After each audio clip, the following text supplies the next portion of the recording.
Hola YouKnowers, bienvenidos otra vez a tu canal Reacciona YouKnow desde Panamá 507 en la casa. ¿Por qué desarmaron la oferta? Yo no lo sé. Pregúntenle a Rafael Sabonge, que dijo que nos iba a costar como 600 millones menos, y es al revés, manifestó el presidente José Raúl Mulino al ser consultado sobre la decisión de construir un túnel por debajo del canal de Panamá para la línea 3, que tendrá un costo multimillonario más. Además, detalló que recibió una explicación sobre el horario de operaciones de la línea 1 y 2 del metro. Sobre ese tema hablamos ahora, pero primero vamos con lo primero. Mi opinión personal, y te pido que por favor consulte con el ministro de Obras Públicas. Yo no creo que ese dinero está perdido, no gastado, porque el proyecto original que conocí en detalle, porque asesoré a una de las compañías que licitó y perdió en la línea 3 del metro, eso iba puente con tren. Además, es uno de los contratos más complejos que he visto en mi vida de abogado. Y de pronto llegó el nuevo gobierno después de Varela y desarmó el puente y tiró un túnel, y tenemos lo que tenemos, que no hay ni chicha ni limonada. Llegó el nuevo gobierno después de Varela.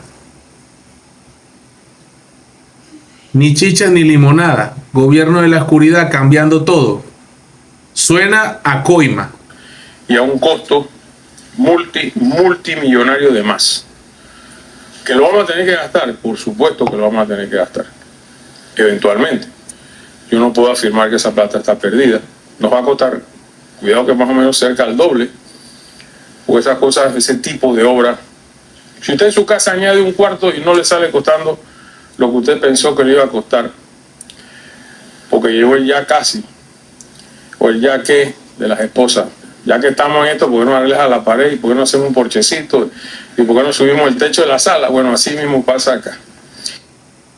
Lo malo con eso que acaba de decir, que a mí no me causó risa, es que eso le está costando dinero a todos los panameños, por caprichos o por juegavivos, más que todo. Yo creo que es pura maldad, yo creo que es puro juegavivo y puro que hay para mí, y dame cariño, ¿verdad? Apréciame, de las personas que tenían que ver con este chanchullo. Así que yo no diría que esa es plata gastada, se va a gastar, pero ese es el mejor ejemplo de la responsabilidad de un gobierno. Si había alguna deficiencia, por decir alguna, que no creo que la haya habido, en tren con metro para cruzar el canal, la hubieran dicho. Y ciertamente creo que no hubieran participado. El nivel de consorcios internacionales que participaron en aquella licitación de la línea 3. Porque eso es un tema de ingenieros, o sea, inmediatamente decía, esto no cabe, o el puente se va a caer, o el tren es muy chiquito, o el tren es muy grande, en fin. ¿Por qué desarmaron la oferta? Yo no lo sé. Pregúntale a Sabonge. Listo, vamos a preguntarle a Sabonge. Efectivamente, porque aquí en tu canal YouKnow reaccionamos a todas las partes. Vamos a reaccionar a esta intervención. Aunque usted no lo crea, Rafael Sabonge dio la cara. Está tranquilo, relajado. Mire usted y saque sus propias conclusiones. Nosotros hemos querido conocer la versión del exministro de Obras Públicas, Rafael Sabonge. Con él nos hemos reunido hace unos escasos minutos. Relajado, buen corte, buena barba. Parece que está viviendo bien, no le está yendo mal a Sabonge. No come el arroz que como yo. No forma fila en el seguro. No tiene que ir al centro de salud. No tiene problemas para encontrar las medicinas. Rafael Sabonge le va muy bien en la vida. Pero al panameño, y sobre todo a los transportistas, a todo el que tiene un carro y todos los que vamos en un carro en algún lado, nos va muy mal en las carreteras. Rafael Sabonge, uno de los peores ministros que ha tenido la historia de la República de Panamá. Reído tranquilamente en un restaurante, un lobby de la localidad. Muy bien, porque aquí no pasa nada en este país. dado una explicación del por qué se decidió dividir este proyecto, manteniendo los argumentos de que sería más caro para el Estado mantenerlos juntos, separados. Ahora se libera una carga, dice, de deuda y también de dinero que tendría que pagarse adicional. Escuchemos esta respuesta. Sí, porque no quería escucharte a ti. Realmente, mejor ponerlo a él para que hable. Estos medios no aprenden. Comprendo las dudas, porque obviamente lo lógico a primera vista sería pues que el metro pasara por el puente. Ahora, el problema realmente era construir los dos proyectos al mismo tiempo. Te puedo decir que eso no fue una decisión tomada a la ligera, porque en el 2019 apenas vimos el riesgo que suponía, sobre todo que uno de los dos proyectos pues tenía el dinero para construirse, que era la línea 3 del metro, y el otro proyecto, que era el puente, no tenía el dinero para construirse. Eso suponía un riesgo de atraso en los dos proyectos y sobre todo en la línea 3 del metro. Y te digo que no fue una decisión tomada a la ligera, porque le pedimos la opinión al equipo del metro, que en ese entonces el director era el ingeniero Roy, a través de su project manager, que es Nippon Koei, y también le pedimos la misma opinión por parte de la empresa que estaba haciendo la asistencia técnica del cuarto puente, que era TY Lin. Le pedimos un análisis de riesgo, ¿no? Y se lo presentamos al señor presidente Cortizo para tomar la decisión. Y la decisión lógica en ese momento era dividir los dos proyectos por el riesgo que suponía sobre la línea 3 del metro un atraso evidente en la construcción del cuarto puente.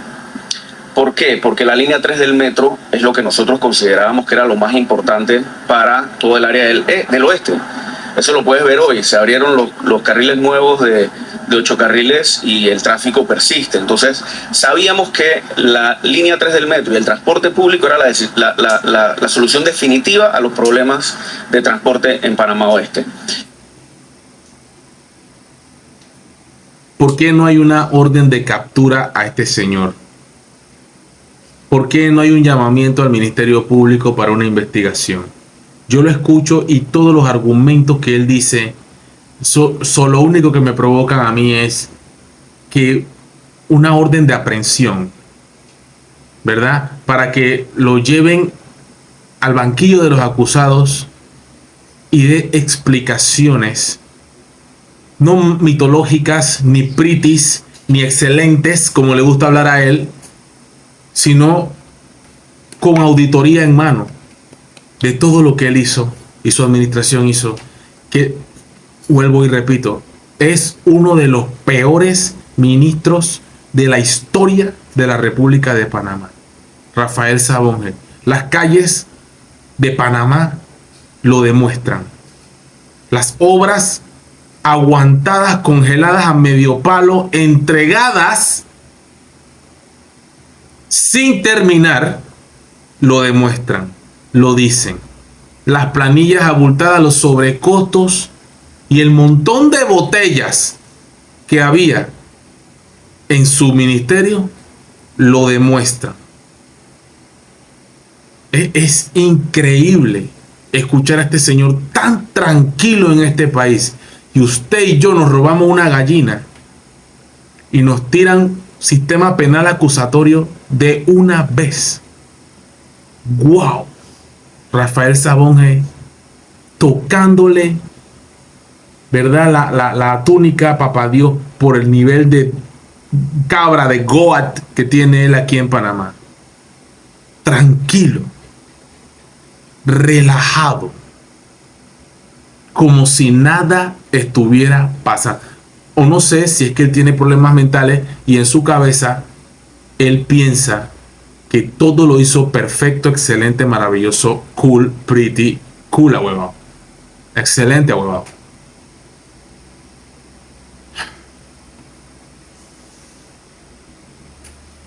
Increíble.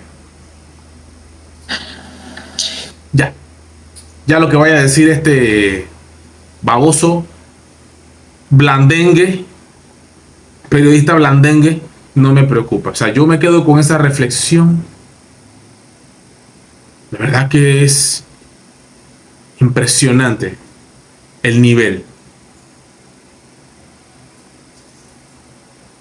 You know,